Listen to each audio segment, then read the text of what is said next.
Today, I'm going to show you 4 important jazz bass lines that you should have in your toolbox and give you a completely free PDF so you can see them written out in standard notation and tab.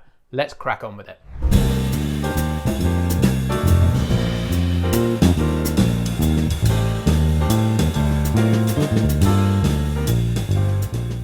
Hey, James here from eBass Guitar, and welcome to another episode of Toolbox Basslines. Today we're covering jazz, and how I'm going to approach this is I'm going to take 4 really important styles or feels that you commonly see at a jazz jam session and superimpose them across a really common chord sequence. So let's crack on and I'll show you how that works. Just before we get going, I want you to know there's a completely free PDF that comes with this lesson so you can see everything we're discussing today written out in standard notation and tab. There's a link in the description below this video. So for bassline number 1, we're going to look at the 2 feel. Let's hear what it sounds like.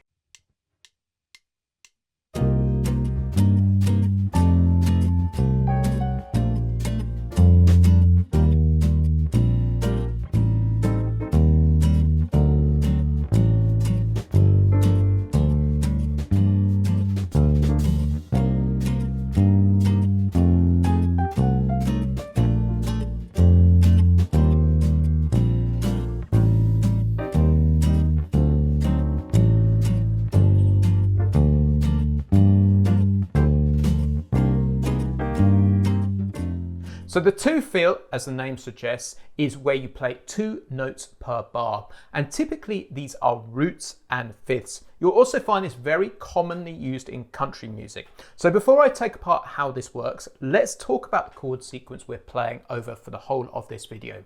It's 8 bars long, and it's a bar of C minor 7, a bar of F7, a bar of B flat major 7, a bar of E flat major 7, a bar of A flat minor 7, a bar of D7, and then 2 bars of G minor 7 flat 5.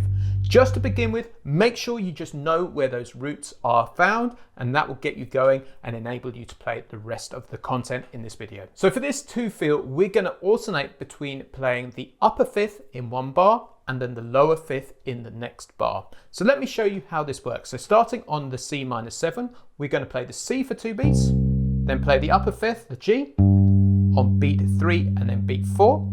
Then we're going to go to the F here at the beginning of the next bar and then play the lower fifth, which is the C, on beat 3. Then we're going to continue this pattern forward. We're going to go to B flat major 7, play the upper fifth, which is the F, and then we're going to go to E flat major 7 and play the lower fifth, which is the B flat. Then we'll carry on to the A minor 7 flat 5 chord, and this is a little bit different, so we're going to play the root note, the A. Then we're going to play the flattened fifth here, beautiful sound there, which is the E flat. And then we're going to play the D, beginning of the next bar, lower fifth. And then we're going to play 2 bars of G minor 7, so we're going to play the G,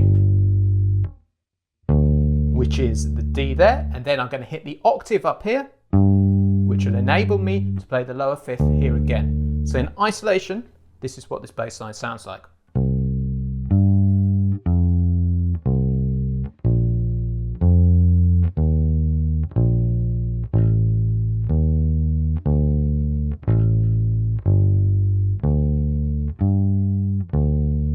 So let's put this through the backing track now so you can hear it in context.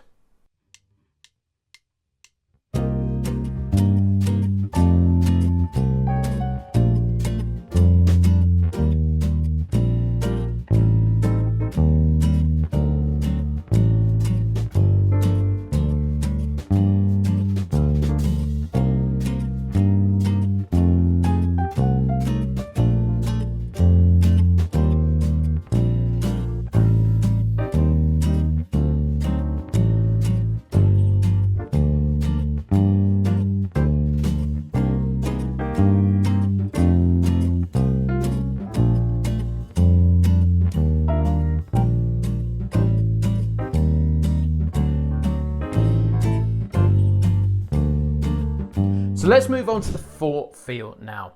Typically the 2 feel is used when the melody is being played, and the 4 feel is used when the improvisation is happening in jazz, and it adds more energy and forward propulsion. This is typically known as walking bass. This is what it sounds like.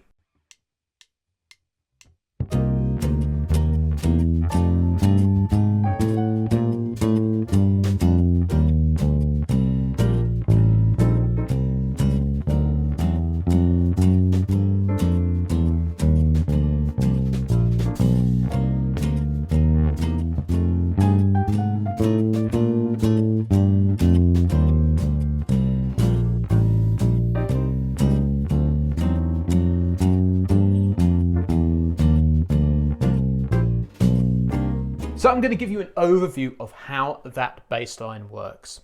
The basic structure behind it is I'm ascending for 2 bars and then I'm descending for 2 bars. So it's a 4-bar concept replicated twice.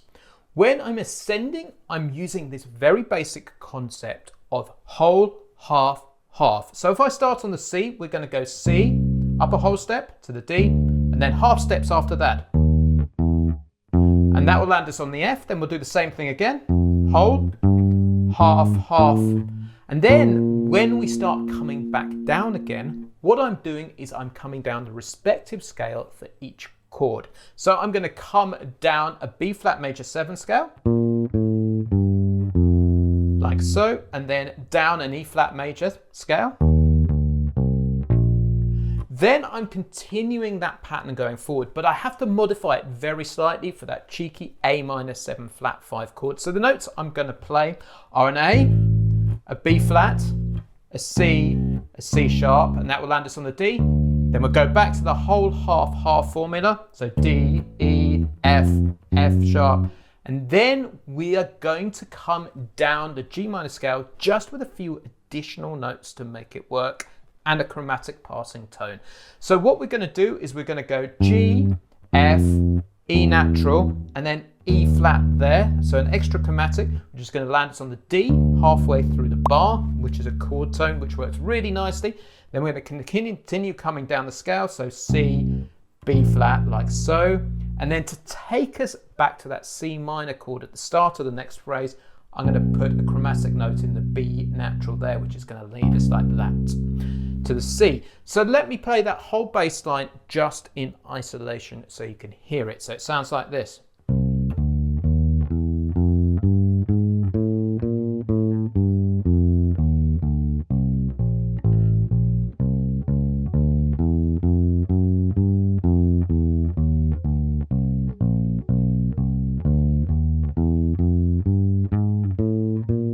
This is what it sounds like with the backing track.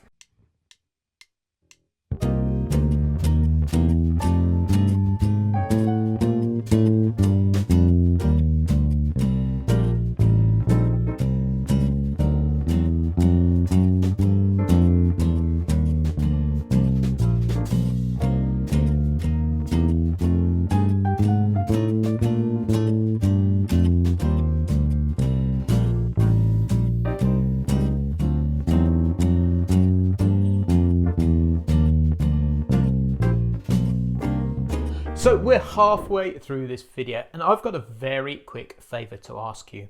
If you're enjoying this video and you're getting value from it, and crucially, you're not already subscribed to the E-Bass Guitar YouTube channel, please, can you hit the red button, which is somewhere around this video.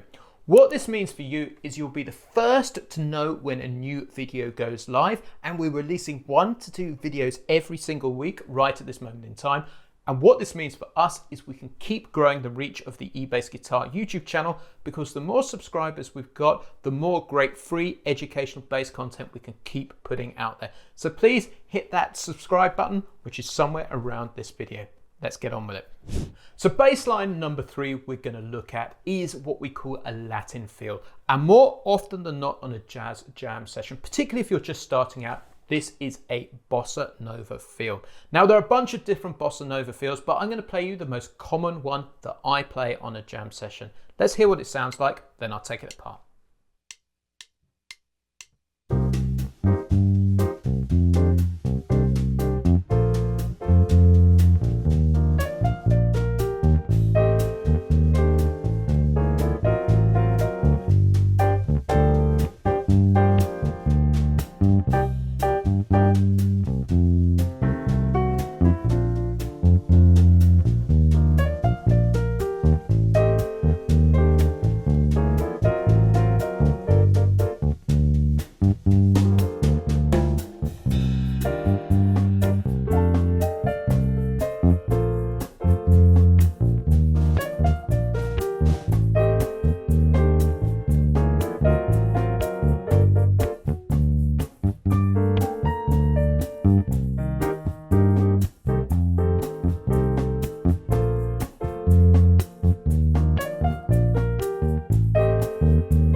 really important things about what I've just played.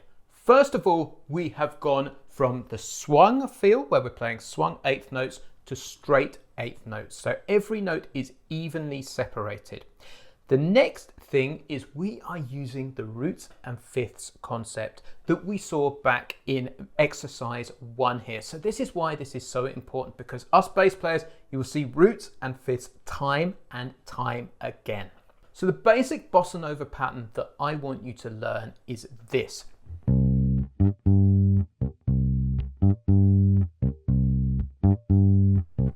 And what I suggest you do is just take the very first bar and loop it round and round like I just did there. So rhythmically, what we are doing there is we're playing our root note for a beat and a half, and then halfway through the second beat, we're playing our upper fifth, and then directly on the third beat, we're playing the fifth as well. So we end up with this. So we play a fifth to anticipate the fifth halfway through the bar. Then we do the same anticipation again to get back to our root note again. So we play the root again halfway through the fourth beat. So we end up with this.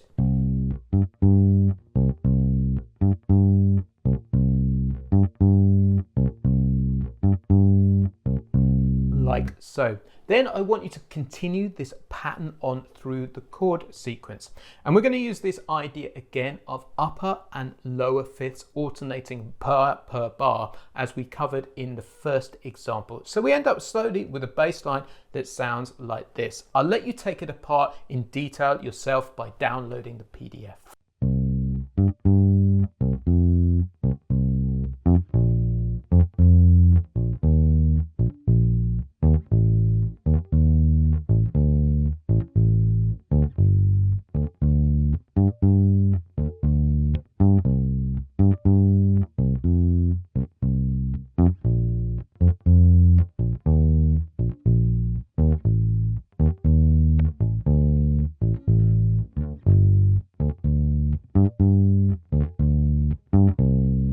Just before I play it with the backing track now, please make sure you play the first and third beats of the bar with the longest note duration you can, because it's all about that longer note length, which gives it the body to the groove. Anyway, let's hear what it sounds like with the backing track.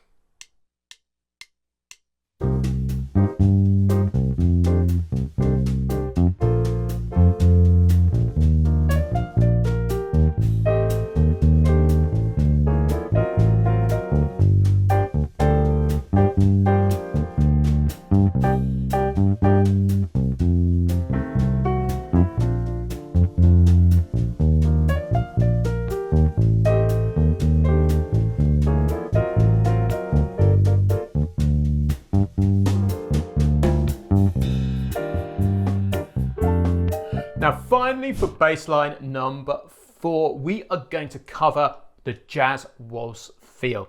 And what this means is we're going from the time signature of 4 into the time signature of 3. Let me show you what it sounds like, then we'll take it apart.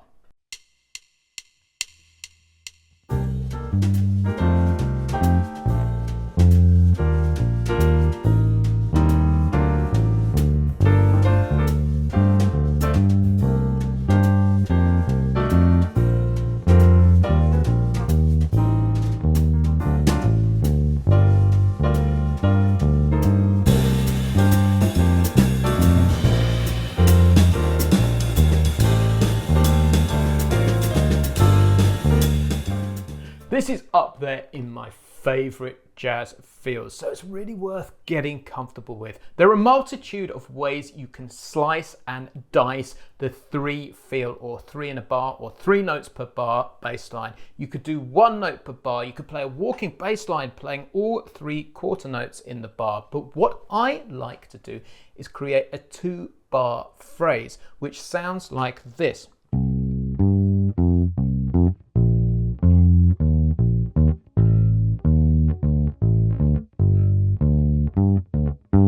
Now, you may notice one of the techniques that we've already covered in this video, and I am using roots and fifths here. They work really nicely. But what I'm doing on this 2-bar phrase that I'm playing is I'm playing 2 notes in the first bar and 3 notes in the second bar. all equally placed. So we're going to play the first bar, it sounds like this, 1, so I'm playing that second note halfway through the second beat, so bum, bum. Then I play all 3 quarter notes, like so. So what I'm doing is I'm playing the root, the lower fifth, and then back to the root again. So get this. Just play that round and round to begin with. And you get that beautiful tension and release of 2 notes in bar, where you're playing halfway through the bar and then you're playing all 3 notes on the beat in the second bar. It's a beautiful pattern that you can put through the sequence. To finish off the lesson, I'm going to play this with the backing track, and then I'm going to break out of it and play some different feels that you can play over the 3 feel to end the lesson. Here goes.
Guys, that's the end of today's video. If you need more help with your bass playing, please head over to ebassguitar.com and check out the Bass Lab Plus. The Bass Lab Plus is my private members training program, and specifically in there is my essential walking bass course. If you want to learn the foundations of what I'm doing throughout the whole of this video and understand all the concepts from the ground upwards, this is the course for you. And you can get it for one low monthly price and a ton of other courses which will help you learn everything you need to take your bass playing from that beginning to advanced level inside the Bass Lab Plus. I'm going to put a link in the description below because I would love you to take it for a test drive if you want to take the concepts we discovered in this lesson further. So please click the link in the description below, and I will see you next time for another episode of Toolbox Basslines.